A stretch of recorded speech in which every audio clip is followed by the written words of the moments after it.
Hello, and thank you for joining our webinar on an introduction to robotic process automation. So, quick walkthrough of the agenda today. We're going to kind of talk at a philosophical level, a higher level, about how we got to where we are, about the future of work, how RPA impacts that. Then we'll kind of walk it back a little bit, defining robotic process automation, discussing the value and promise of RPA, going through how to determine use cases, and then some specifics on how to get started. So first, how did we get here?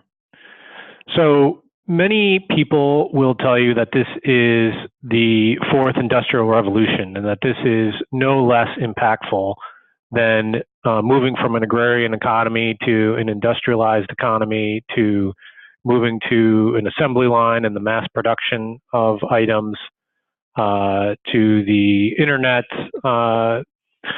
generation and internet industry, and then now really the process automation industry.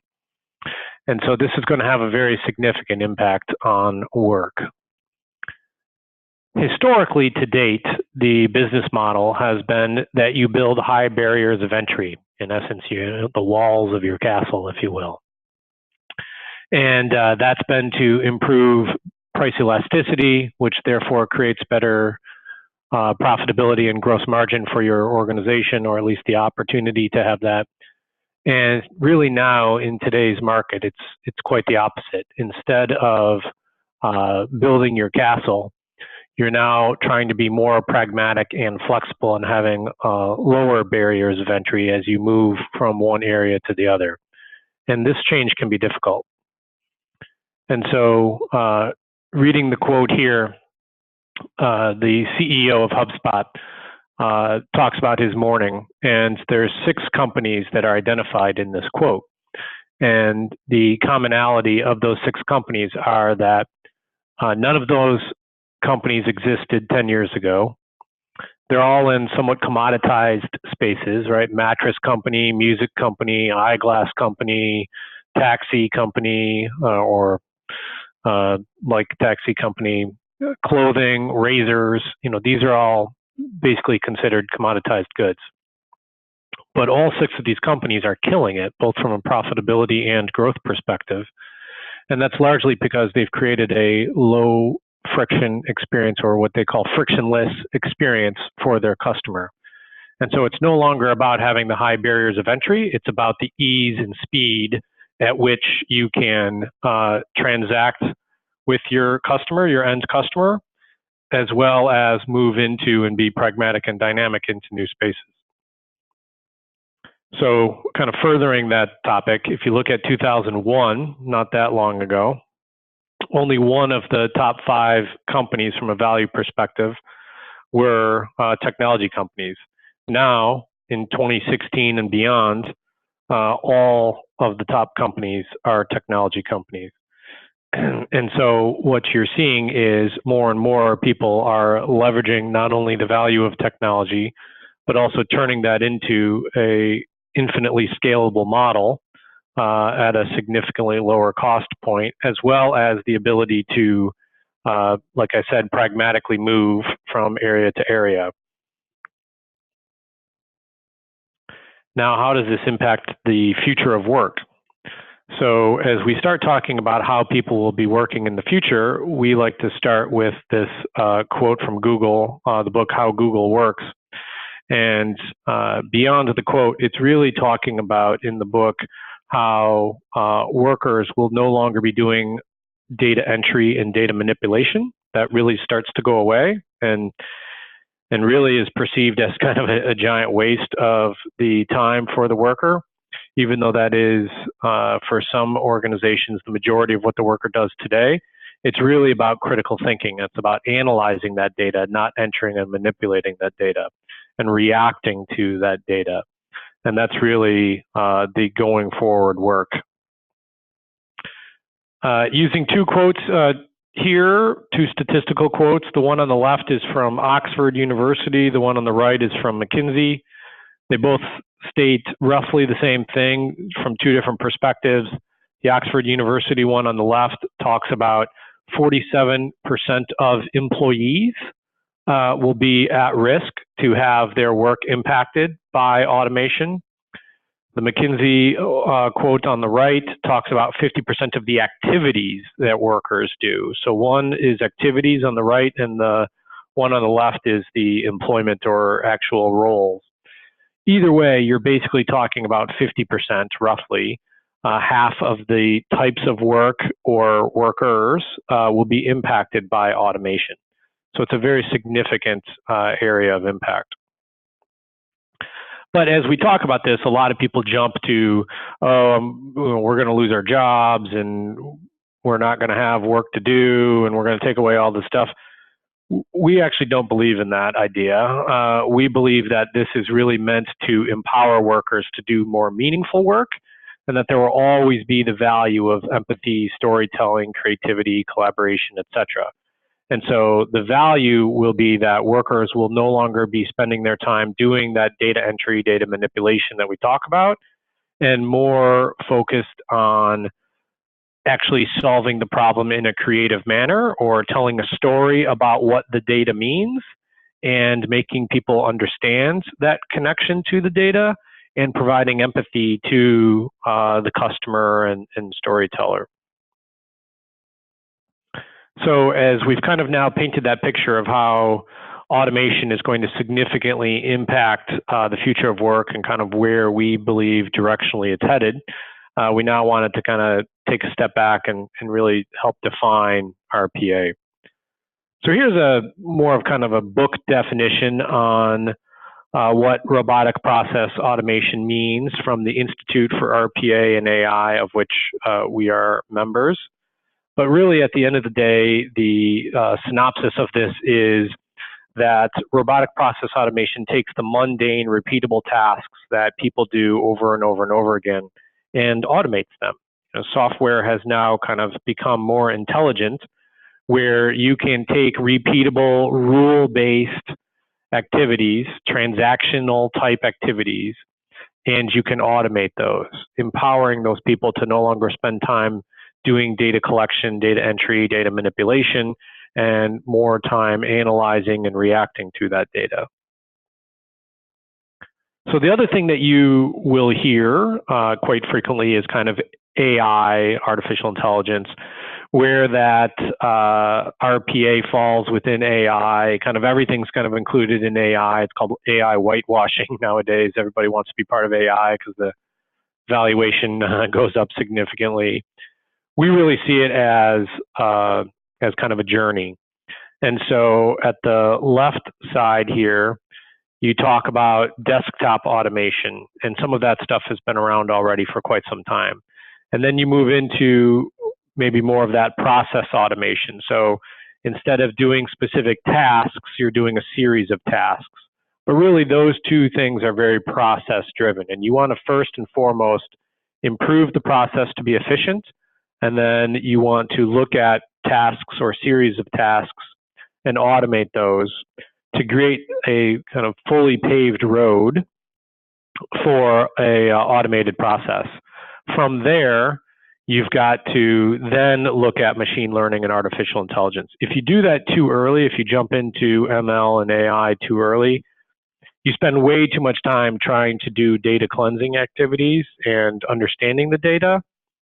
And it's the old kind of garbage in, garbage out rule.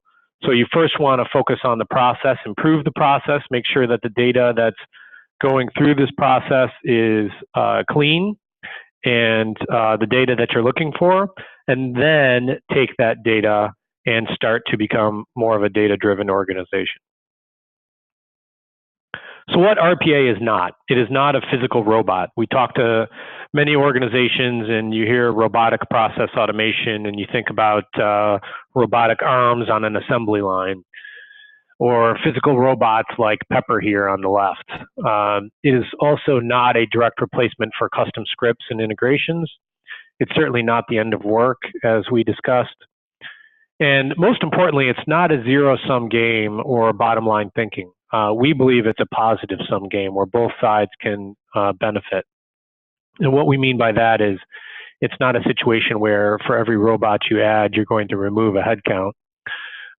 It's really more about empowering your employees to do more effective and efficient work than it is about replacing employees and not having work for those people. So as we've kind of discussed the promise of RPA, here's some now more specific value of RPA. So we start to get into kind of the value metrics. How do you define value for process automation? Some of this is coming up with your key performance indicators, but these are areas that we typically suggest these 5 buckets. So there's certainly efficiency and productivity gains, doing things better, faster, cheaper. There's clearly some bottom line from that, but also beyond kind of the obvious ones, you look at risk management and starting to think about the benefit of compliance, the benefit of auditability, the benefit of that transparency, and making sure that it's done 100% the same way every single time. So there's a lot of compliance benefits there. There's also the benefit of innovation, of being able to drive things faster, your regression testing, your test case scenarios in rolling out new product offerings. These things can be done over and over and over again via automation and roll out your innovation faster. It also improves your employee engagement. So if you take out those mundane, repeatable tasks that people have to do, then it empowers them to do more meaningful work. And as they do more meaningful work, they feel more engaged as an employee. And a more engaged employee actually, therefore, then does an even better job at work. And so it kind of becomes a multiplier effect. And one of the things, kind of looking at the cost savings bucket, one of the other things that we see a lot of organizations now starting to do is really bringing back in-house some of their offshore BPO activity. And so things that they would have offshored due to cost reduction, they're now looking at that and saying, well, if the only value is a labor arbitrage opportunity, I now have an opportunity to bring that back at even lower cost than the outsourcer. And in almost all cases, offshore outsourcing is already heavily leveraging process automation within their internal processes. So what are the primary drivers for getting involved in RPA? It really, first and foremost, is improving the optimization, reducing process errors. So kind of improving performance, reducing cost, as well as improving the processing errors and improving the quality. Secondly, it's also enabling those workers to then focus on more important activities. If you look at the right-hand side, the primary drivers, as I mentioned, most people are looking for optimization of operations, so better cost efficiency. And then secondly, that reducing process errors, as we talked about. And then you can see the other values here as it starts to scale down. And this is from a Forrester engagement study of 105 managers in January 2018. So when we talk about RPA being part of AI, we really see it as the first step of that journey towards AI. So when people fill out the survey, again, January 2018, this is Harvard Business Review. What are you doing in the AI space? Majority of those companies that are doing something in the AI space are actually doing RPA. And then that moves into other areas of the business. But it really is that first stepping stone of getting a locked down qualitative process with the right data, and then becoming more data-driven organization as you first have a good intake process and processing of that data. Next here is a shared services industry survey from 2019, from January 2019. It says intelligent automation, part of your operations. You'll see kind of where people are on that journey today. So about half have at least started in that journey. About half have not. And then where AI, RPA has run into trouble. So what are the challenges? first and foremost, not enough process understanding, or the process isn't mature enough to actually become rule-based and scripted. And that's really first and foremost kind of the biggest area for you to have to focus on, is making sure that you understand your process, making sure that you can document and create a rule-based process with somewhat minimum exception handling, and then being able to make sure that that is as efficient of a process as possible.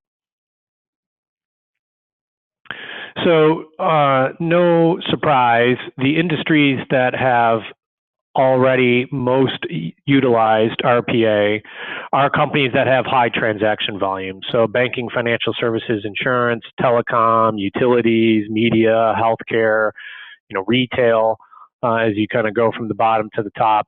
All of these are organizations that have common themes of high transaction volume. And so if you're doing something over and over and over and over again, then that's a great area for process automation. So how do you figure out how to get started? How do you even determine where RPA may be a good use of your time? So we believe in creating heat maps. And so for us, this is an example heat map that you would want to create for yourself, but this is for finance and accounting, which is where many people typically get started. Look at all of the activities that you do within your process, and then break that down into the activities, the sub-activities of that activity. And then can that be automated or not? And if it is automated, how valuable is it to you to be automated? So this is what's considered a heat map, and can show multiple areas where process automation can create a lot of benefit. So when you're thinking of areas for automation, these are the characteristics that are valuable for process automation. And some of these we've kind of talked through at this point. But you're looking for manual, repetitive data entry, basically doing the same thing over and over. Ideally, you want something that touches more than one application. If it's all within one application, there's probably tools within that application that could also automate that, spreadsheet uploaders and these kinds of things if you're only using one application. The more different items you touch, you're touching Excel, you're touching an accounting system, you're touching a CRM system, you're touching a website. The more items you're touching, the more valuable the platform becomes, the process automation becomes, because it's now doing all of those different areas. You definitely need high volume to justify the investment in scripting it and automating it in the first place. Areas that need quality control or data validation, areas that you have compliance needs, is a great area. GDPR is a great example, where you don't want that data to leave a country. You don't want other people to have access to that data. HIPAA, another example, where you should have limited access of who has access to that data. All great areas for scripting and just having the software access that data and then remove any kind of residual data aspects of that process. And then it's got to be business rule driven. So it's got to be something that you can script out. You can write down on a sheet of paper how the process works. If you can do that, then you can automate it. So here are some example use cases, 10 example use cases that I'll just kind of highlight a couple here. You can read them on your own. So onboarding a customer, onboarding a vendor, you think about the forms that people need to fill out. Think about when you go to the doctor's office and you fill out forms and you fill out kind of the same information 3 different times. Well, that's because they have siloed data in different applications, and they kind of need to re-enter that each time. Automation does that for you. In essence, takes that swivel chair data entry and says, okay, for every vendor, I need the same information and I have the same form that they need to fill out. I'm just going to scan those forms, take that data from the forms, and I'm going to upload it into the various applications that are required to be able to do business with that vendor, right? Or same thing with a customer. AP invoice scanning is another great, very common example where you receive an invoice via email. You have software that is monitoring that inbox. As soon as you get an item that comes into that inbox, it opens up the email, it opens up the attachment, it validates that that attachment is indeed an invoice. It scans that invoice for all the relevant information. It logs into your accounting system. It enters that information from the invoice and then attaches a copy of the invoice. Very similar to expense receipt. You take a picture of your expense receipt, you email it, maybe with some specific information in the subject if necessary, like project code or something like that, client code, whatever. And then it does the same thing. It logs into your expense entry and it does all those things from scanning the receipt. Third-party shipment emails, Excel uploads. Number 6 here, we've got a client that goes and scrubs competitors' websites and gets any product information and pricing information from the website and downloads it into an Excel for people to analyze every Monday morning. But other things like, working 24/7, providing kind of an extension to chatbot where chatbot might be communicating with you and then you request it to do something. Well, the chatbot doesn't do that. An actual RPA would go behind the scenes and then make those updates from any kind of help desk chatbot type information. Also doing data entry, data manipulation, providing those analytics scorecards, demand planning, etc. So how do you get started? How do we move forward here after you kind of understand the promise of RPA, understand that this is going to have a significant impact on your organization? How do you even start to get started? So for us, we see it in kind of 3 categories. In the first category, you're really talking about doing that process discovery and benchmarking your data. And we're going to go into more on this in the second series here, the second step of a series. So this is the first one, just kind of introducing you to RPA. We're going to do a deeper dive on use cases and business value in the second one. I'll talk about that in a minute. But really this first phase is about understanding the business value, understanding the benchmark data, understanding process discovery, and then identifying the tools that can help you with that. Then you move into a build phase that might be a prototype, proof of concept, pilot, whatever, kind of a crawl, walk, run, but you're certainly starting to now build out value and demonstrate that value. And then lastly, you want to make it sustainable. You want to make sure that you've got a center of excellence, focusing on change management, focusing on the operating model, data governance, data ownership, and all of the ways to make this scalable. So kind of the first 5 steps on how to get started for us. First step, define your transformation. So before you do anything, before you jump in and buy a RPA tool or kind of dive into the deep end, you first want to really figure out what's your definition of success. What are we trying to do? Are we trying to drive more efficiency out of some of our back office areas? Are we trying to improve customer engagement? Are we trying to improve employee engagement? What are the goals and objectives that we're trying to do? And again, we'll go into that in more detail in the next webinar. We want to align our goals to our business objectives, and we go into this in much more detail, but you really just want to make sure that automation is not being done for the sake of automation, that you're aligning to overall business goals and objectives. You want to make sure that you establish the right governance. You want to plan for your transformation and crawl, walk, run, conduct a pilot before you kind of jump all the way in. So that's a good brief description on how to start to get involved in process automation.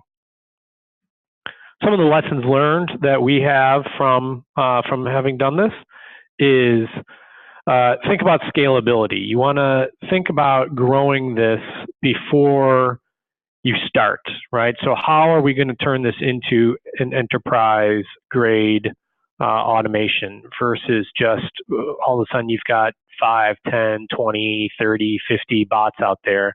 And now you're thinking about, well, wait a minute, we've got to start to reel this in and make this more of an enterprise solution instead of pockets of solutions everywhere else. You also really want to focus on the process mapping. That is definitely something that I'm hoping you take away from this. It is absolutely imperative that you focus on not automating a bad process, and that you first and foremost understand the process, improve the process, and then look for very specific tasks within that process flow that you can automate. And really make sure that you're continually focusing on the business process outcomes and the value and the kind of your definition of success, more so than, well, we're going to have 20 bots at the end of the year. It's like, okay, well, why not 15? Why not 30? It's somewhat of an arbitrary number. And sometimes you need to have something like that just to kind of help understand the scale of how fast or slow you're going to move, but certainly make sure that it's aligned to business outcomes. Also understand that whatever you start with is not going to be where you end. There's got to be some pragmatism here. So you may start with a very centralized, very small, controlled center of excellence, and then that may become more of a federated or hybrid model as you start to get other departments involved and they have a seat at the table on how automation can and should be done. And as part of that center of excellence, make sure that you certainly are bringing change management to the table. You really want to make sure that you're focusing on the why, not just the how and the what. So it's not just what you're doing and how you're doing it, but why you're doing this, right? Attaching that to business outcomes, attaching that to future of work, attaching that to what this means to the workforce, and really treating this as a digital workforce. So you've got to onboard these scripts and bots similar to onboarding an employee with Active Directory authentication and password resets and setting up access to applications. And you know, there's a lot more there than you may originally think. And these bots need care and feeding, some maintenance periodically. So you want to make sure that you're doing that just as you give somebody a review or a touch base. And by all means, make sure that internal audit and other IT security and internal controls are involved in the process. So I'd like to thank you for participating. Want to talk again in summary here about how this is not about unemployment. This is about the future of work and about really cross-training and up-training your employees, retraining them, and making sure that people continue to become more efficient and more meaningful in the work that they do. And it's really about that progress of moving forward for the future of work. As I stated before, this is really the first in a series of webinars. I'd like to thank you for participating in this one. The next one we have will be a deeper dive on the business value and use case development, kind of a deep dive on how to identify use cases and prioritize those based on tying it to business value. I hope that this one was helpful, and I certainly hope that you will join us on our series. Thank you so much for your time. I've also provided some links here for you if you'd like some additional reading. So there's a couple of YouTube videos that we have created. The first one being about how you can insource your BPO activity. The second one's kind of a deep dive on that source to pay or vendor management process. We partnered with Chet Chambers from UiPath on that one. There's several blogs. I picked two that are kind of introductory level for you to look at, and then a couple introductory articles from Forbes.com as well. And then if you have any questions, feel free to reach out. Otherwise, look forward to hopefully having you participate in future webinars. Thank you so much for your time.